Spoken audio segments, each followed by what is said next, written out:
What's going on, and welcome to Joe's Geek Show, the video series where we talk comics. And before we get started, if you'd like to support the channel, you can do so by hitting that subscribe button, liking this video, and sharing. And with that, The Flash, issue 760. And this book is written by Joshua Williamson with art by Christian Deuce and Scott Collins, colors by Luis Guerrero and Hi-Fi, and letters by Steve Wands. And this book starts with Barry Allen, Jesse Quick, and Max Mercury meditating as Max tells Barry that this space that they occupy is called the starting line, the big bang of the Speed Force essentially, as Barry tries to reconnect with his body. Meanwhile, Eobard and Jay Garrick are engaged in combat when Eobard feels that he's losing control of Barry's body and runs off. There's a brief reunion with Bart and Jay when Iris gets an email saying that the rogues and other villains were robbing various places who were actually procuring the items Eobard had asked for, except for one item, leading them to the grave of Nora Allen. And there's hesitation among them as they don't wish to desecrate the grave when Eobard then appears and orders them to dig up her body, saying it's the only way to make the transfer for him into Barry permanent, which can be done by extracting her temporal energy. As this goes on, Barry is remembering everything he can, which helps him gather to his feet and find traction, when suddenly he's attacked by Inertia, whom Barry easily dodges, saying if that's the only thing stopping him from getting out, then they're going nowhere. Meanwhile, the villains are still hesitating when they're hit by blurs of speed, revealing the Flash family. Eobard is confused at first before realizing that the Trickster revealed their location, as Eobard sends Trickster back to his time. The Tornado Twins then attack, but when Bart touches hands with his father Don, they cease fighting, revealing that Thawne had infected them with some negative speed force, and with that broken, also fade back into their time. Back at the starting line, Barry refuses to fight Inertia, who eventually runs off as Barry continues to push back harder, causing Thawne more pain, as Barry can feel himself resurfacing as he quickly grabs the shoulders of his fellow speedsters in order to bring them back to reality. With that one last push, Thawne loses complete control as the villains attempt to kill the Flash's body, but the Flash family steps in the way as the split is complete, making Barry and Eobard separate entities again. Eobard, however, admits he had a contingency plan and speeds around, revealing he got even more of Flash's villains as the Flash family is surrounded. And there were definitely really cool elements to the story, such as in the beginning, the fight between Jay Garrick and Eobard Thawne inside Barry's body. I think that's always fun when other versions of the Flash take on other versions of the Flash's villains. As for Jay just showing up out of nowhere, I felt it was maybe a little too convenient that he just decided in that moment, okay, I need to go talk to Barry Allen about something because I've been remembering some things, and just kind of happened on the situation. See, the way I would have thought about it would be that, say, Jesse Quick or Max Mercury or even Barry just reached out through the Speed Force to deliver the message that, hey, my family's in trouble. But like I said, I did like the altercation between the two, so we can let some things slide.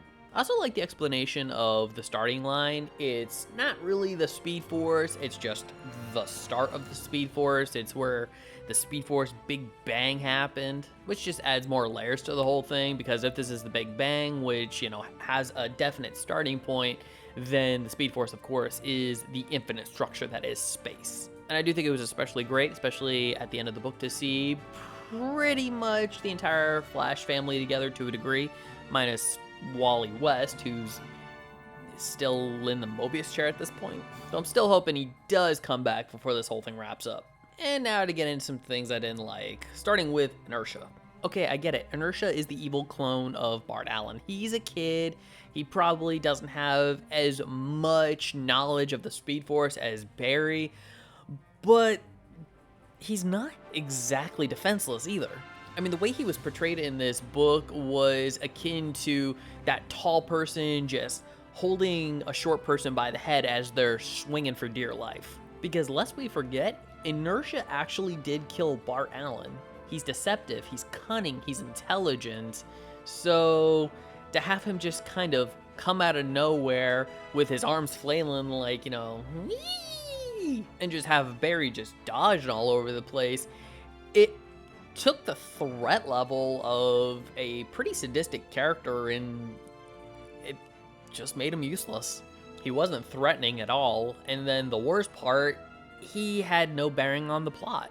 Barry, Max, and Jesse are at the starting line. They're doing their meditation thing so Barry can try to get his body back, and then Inertia just comes out and is a distraction for just a couple of panels. And then he speeds off when he realizes he can't hit Barry, and it's right back to what they were doing. So making Inertia useless and not moving the story forward. Not the best example of good storytelling. And this next one is just more of a personal bias, just because it was one of those situations where I thought the book would go in one direction and it didn't, but it still really bugged me, and that was the Tornado Twins. So in Joshua Williamson's run, whenever we saw the Tornado Twins, whether it was Iris being taken to the future by Thawne and Barry following, the Tornado Twins were shown to be evil. Eobard was putting together his Legion of Zoom, and he went and got the Tornado Twins, who were evil. And so in my mind, I'm like, okay, well, these are Barry and Iris's kids. Then after Bart got added last issue, I'm like, oh, well, Dawn is Bart's father. It makes sense that now the Tornado Twins should really play some kind of integral role in this whole thing, and they don't.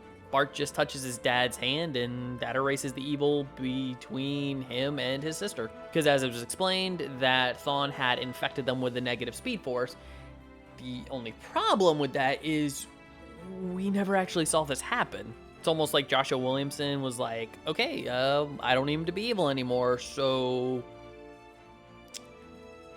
there we go. And then worst of all, he just has them fade back into their timeline. And I'm sitting there scratching my head because earlier in the book, we saw that Eobard had sent the Trickster back to his timeline.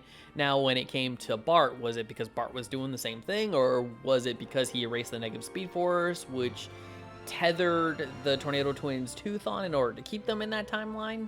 And we start breaking down those questions that are probably never going to get answered. I mean, even so, it would have been a lot more entertaining just to have the Tornado Twins not fade back directly to their timeline and maybe stay and help the Flash family defeat Thawne.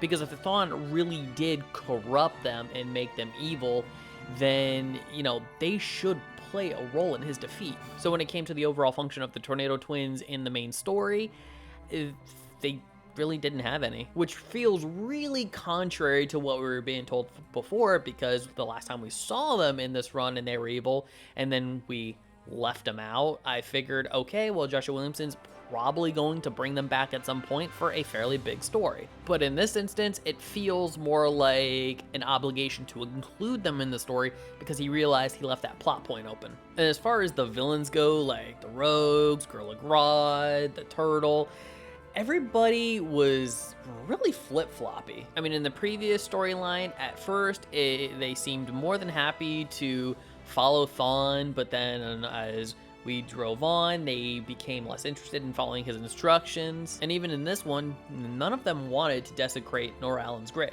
Even for them, that seemed fairly morbid. And so when Eobard and Barry were essentially at war with each other for control of Barry's body, the Rogues and other villains thought, okay, we can just kill Barry's body and we can get rid of the Flash and the Reverse Flash. Which, of course, that didn't happen because the Flash family stepped in. And then after Eobard and Barry were separated, the villains just kind of fell back in line. To me, it reads like a pirate ship that's in the middle of a mutiny, and then they just decide in the middle of it to not be in mutiny anymore. It's like, you were about to kill him. We kind of need to address that. Especially when Eobard revealed that he had all these other villains just waiting in the backdrop. Like, I would have thought at this point it would have made just a little bit more sense for maybe at least a portion of the villains to defect over to the Flash family side. The Rogues at the very least. And this once again really does create that love-hate relationship that I've been having with Joshua Williamson's run more or less since the Paradox storyline. In that when I'm reading it, I'm really enjoying it, but when I start to think about it and start pulling at the plot threads, the whole thing just starts to fall apart. Because the overall concept and idea is definitely there, but once again, it's the smaller details that he's failing to really see through, I would say. And a lot of these story elements really could be fixed with just a few explanations here and there. Like I said, instead of having all the villains on one side, some of them who were against Thawne at that point could have defected over to the other side. You know, a temporary truce to fight an even bigger threat. Because even the villains were aware that if Thawne stayed in Barry's body, he would more than likely not hold up his end of the bargain. Even within the pages of this book addressing that he's gone mad, he is psychotic. Because at this point, as we're nearing the end of the run, each issue needs to matter. Every single plot point, no matter how insignificant, needs to serve the overall narrative. And he's left so many elements open over his past storylines that I don't think he's going to have time to wrap everything up. And I'm worried that the next person coming on is going to have to start writing his own plot points in order to resolve them before being able to write his own stories. Or worse yet, we'll even just completely cut off Joshua Williamson's plot points and just start anew. And so I'll reiterate from my previous reviews that if you are a Flash fan and you don't really care about the overall story too much, you just kind of want to have fun, this book is definitely fun. But if the story is what matters to you and everything needs to be resolved, everything needs to make sense, you're not going to get that here. And I myself am in the camp where I'm enjoying the book for what it is, but I do have to acknowledge the problems as I see them. And with that, I'm going to score TheFlash issue 760 a 6 out of 10. I again really hope that Joshua Williamson can really start to tighten this story up and really address the things that I hope he would address. Because this is his last hurrah on the book. After this storyline, that's it, he's done. He's gonna move on to different things, and I want nothing more than for this book to go out with a bang. So TheFlash, issue 760. Have you read this book? I would love to hear your thoughts. Please leave your comments in the comment section below. And if you like this video, I'd love it if you'd smash that like button, share it with some friends. Subscribe if you're not subscribed already, and ring that notification bell for more comic book content. And if you're wondering what to watch next, consider one of these two videos. And don't forget to check out the other reviews I've got in this Flash Volume 5 playlist right up here. Alright, take care, have a great day, and as always, stay geeky.